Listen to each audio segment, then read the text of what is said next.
ఇక్కడేనా karmic నగరేనా?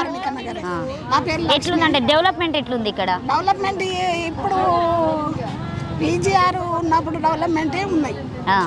ఇప్పుడు వచ్చిన TRS party కొంత మటుకు వాటరు లైన్ గవి కొన్ని చేసిర్రు, కానీ అప్పుడు నుంచి చేసినవే ఉన్నాయి. ఇప్పుడు ఏం లేదు, వెలిగింది ఏం లేదు. ఈ రోడ్డు రోజు నీళ్ళు పోతాయి, దానికి చెప్తున్నాం, ఎవరు పట్టించుకుంటలేదు. ఆ నీళ్లు బంద్ చేయాలి. ఎట్లుంది కాంగ్రెస్ పరిపాలన?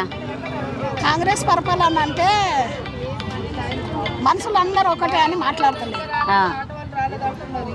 ఇప్పుడు మీ మనిషి వచ్చింది అనుకో, మీకు ఒక రెస్పాన్స్ ఇస్తారు, మేము పోతే మాకు ఒక రెస్పాన్స్ ఇస్తారు. ఎందుకంటే ఉన్నోళ్ళు లేనోళ్ళు తేడానా? తేడానే.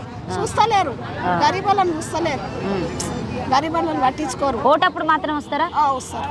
ఓట్లు వేయండమ్మా, మేము మీరు ఏం కావాలని అడిగితే చేస్తామంటారు. ఓట్లు జీతినాక నువ్వెక్కడో నేను అక్కడ దగ్గర పోనీ కలుస్తామంటే, నా బిడ్డ బాగాలేక 4 years కరోనా స్టార్ట్ అయినప్పుడు నా బిడ్డ కిడ్నీ ప్రాబ్లం తోటి ఎన్నిసార్లు ఆడదాకా పోయినా కానీ ఎవరు దగ్గర పోనీయలే. ఇప్పుడు ఈ 22 నెలల పరిపాలన ఎట్లుంది మరి? 22 పరిపాలన కళ్యాణ లక్ష్మి అన్నారు, ఇవ్వట్లేదు. పిల్లలు పెళ్లి కానీ పిల్లలకు కానీ మహిళలకు కానీ 2500 అదే 2500 ఇస్తా అన్నారు, అది ఇస్తలేరు.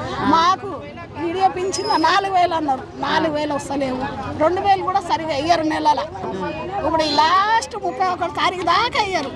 మాకు ఆయన ఉన్నప్పుడు మంచిగా వేసిండు. ఇప్పుడు మరి ఎవరు వస్తే బాగుంటుంది మీకు? ఇంకా పని చేసే వాళ్ళు కావాలమ్మా.